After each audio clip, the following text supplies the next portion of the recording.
A pirate ship could have the fastest sails in the Caribbean, 40 cannons ready to roar, and a crew of the most desperate men on the 7 seas. And it could still be defeated by something so small it couldn't even be seen. The ship didn't just carry pirates. It carried a bloody Flux, the Yellow Jack, and a creeping rot that could turn a healthy man into a corpse in 48 hours.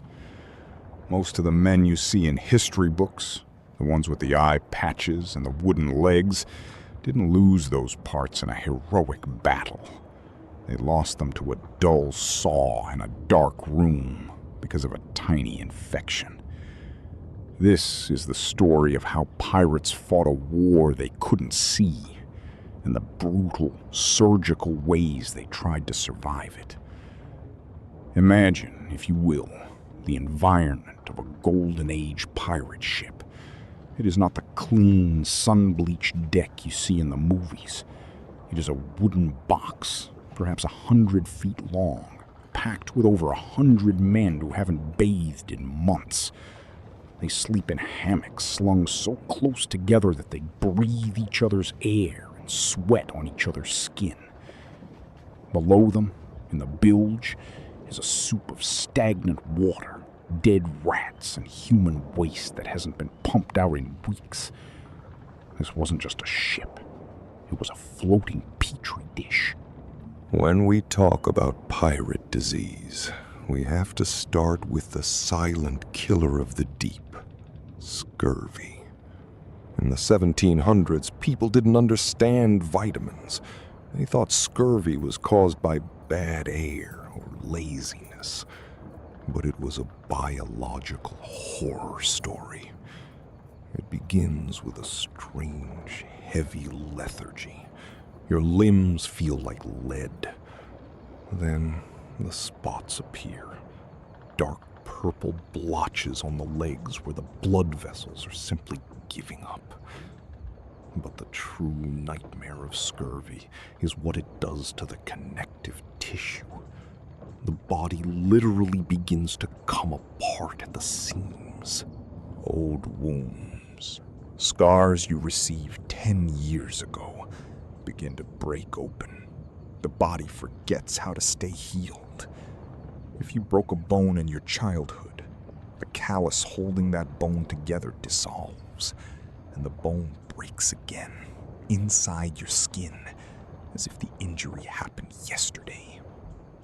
Your gums swell into a black, putrid mass that eventually grows over your teeth. The teeth loosen in their sockets until you can pluck them out with your fingers, like seeds from a fruit. Men would crawl across the deck, their breath so foul it could make a dog gag, praying for the sight of an island. Pirates knew that land air cured it, though they didn't know why. It wasn't the air. It was the first handful of wild citrus or bitter greens they could scavenge. A pirate captain who couldn't find land during a scurvy outbreak wasn't just losing a crew. He was watching a slow-motion massacre where his men turned into living ghosts. But scurvy was slow. Other things moved with terrifying speed. Consider the bloody Flux, what we now call dysentery. On a ship where fresh water was a luxury and hand washing was non-existent, the Flux was a death sentence. It started with a cramp, then a fever, and then a violent, uncontrollable emptying of the bowels until there was nothing left but blood. On a crowded ship, this was a wildfire. If one man in a mess crew had it, 10 men had it by nightfall. The deck would become slick.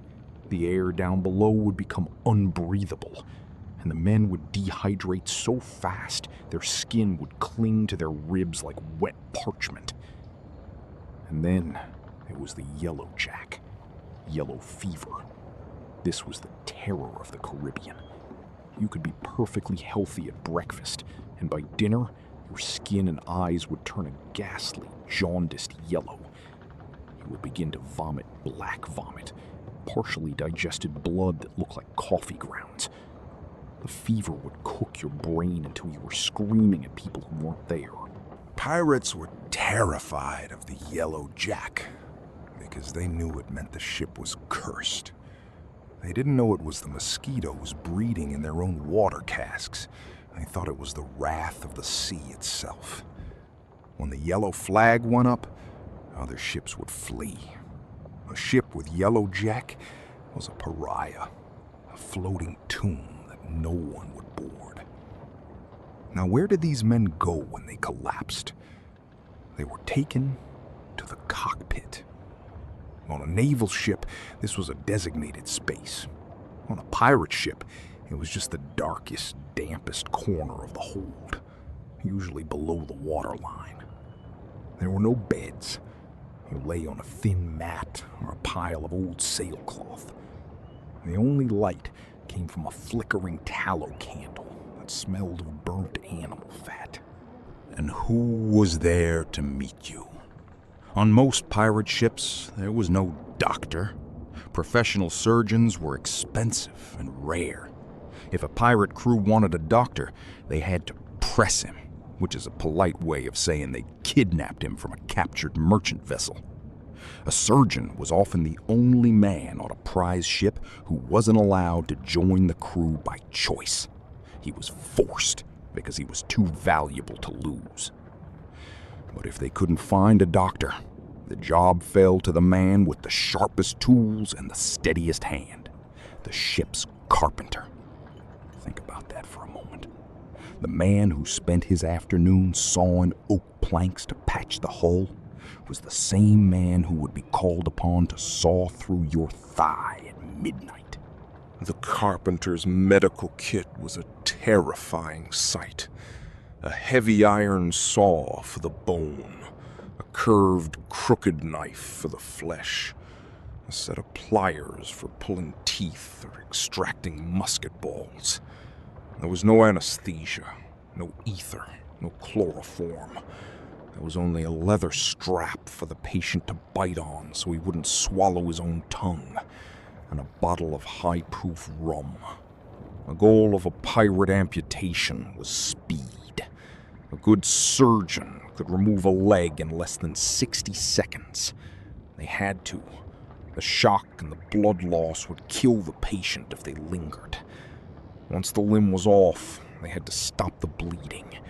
They would use cautery, pressing a red-hot iron against the stump to sizzle the blood vessels shut. Or they would dunk the stump into a bucket of boiling pitch. The smell of burning hair and meat would fill the cockpit, a scent that stayed on a man's nostrils for the rest of his life. If you survived the saw, you then had to survive the infection. This is where the pirate articles, the laws of the ship, became vital. Pirates were the first group of men in the world to create a system of disability insurance. In the articles of Captain Bartholomew Roberts, or Henry Morgan, it was written clearly. The loss of a right arm was worth 600 pieces of 8. A left arm, 500. A leg, 400 to 500. A lost eye or a finger was worth 100. This was a massive sum of money, often more than a common sailor would earn in 5 years of honest work. But to collect it, you had to survive. Many pirates didn't. They died of the lockjaw, tetanus from the rusty tools. Or they died of the gangrene, where the wound would turn a sickly green-black and begin to smell sweet, like rotting fruit. When that smell appeared, the carpenter would come back with the saw, and they would try again, cutting higher and higher up the body until there was nothing left to cut. But what about the diseases you couldn't see, the ones you brought back from the shore? Pirate life was a cycle of extreme deprivation at sea and extreme indulgence in port. When a pirate ship hit places like Port Royal, Tortuga, or Nassau, the men spent their gold on two things: rum and the company of women. This led to the French pox, syphilis. In the 18th century, syphilis was a slow, agonizing descent into madness. It started with sores, then a rash, and then it began to eat away at the soft tissue of the face, the nose, the palate. Eventually, it attacked the brain. The cure for the pox was almost as bad as the disease: mercury. Pirates would carry small syringes made of bone or pewter. They would inject liquid mercury directly into their bodies, or they would sit in a sweat box filled with mercury fumes. It was incredibly toxic. It made their hair fall out. It made their teeth loose. It turned their skin a grayish silver and made them drool constantly. When you see a mad pirate in a story, someone like Ben Gunn or a raving captain, you aren't looking at pirate craziness. You are looking at the final stages of mercury poisoning. They were literally rotting from the inside out while they were still trying to sail a ship. There was a strange irony to pirate medicine. Because they were outlaws, they couldn't buy medicine in a pharmacy. They had to steal it. When a pirate ship chased a merchantman, they weren't always looking for gold. Sometimes they were looking for a chest of physics. In 1718, Edward Teach, Blackbeard, blockaded the entire city of Charleston, South Carolina. He didn't ask for a ransom of silver or jewels. He held the city hostage for a chest of medicines. His crew was so riddled with disease that they were losing more men to the Flux than to the British Navy. He waited for days, his cannons pointed at the town, until a boat arrived with a chest filled with sulfur, mercury, bark for fevers, and surgical tools. Only then did he release the prisoners. To Blackbeard, that box of chemicals was worth more than a hold full of Spanish doubloons. This desperation created a unique social structure. On a Navy ship, a sick man was a burden to the king. On a pirate ship, the sick man was a brother of the coast. If the crew liked a man, they would go to incredible lengths to save him. They would vote to divert the ship hundreds of miles off course just to find a specific island known for its healing waters or its wild fruit. But if the disease was too contagious, if it was the smallpox, the democracy of the ship turned cold.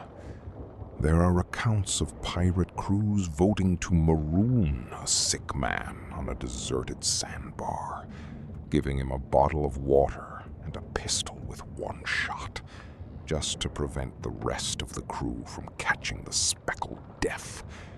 It was a brutal, mathematical survival. One man sacrificed so that 80 could live.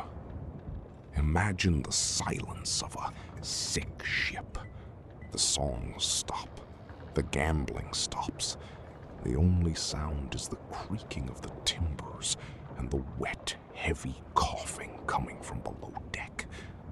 Men move slowly, avoiding each other's eyes, wondering if that itch in their throat or that spot on their arm is the beginning of the end. Sometimes the disease won.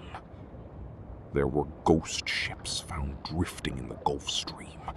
A passing vessel would see a pirate ship with its sails tattered and its flag still flying.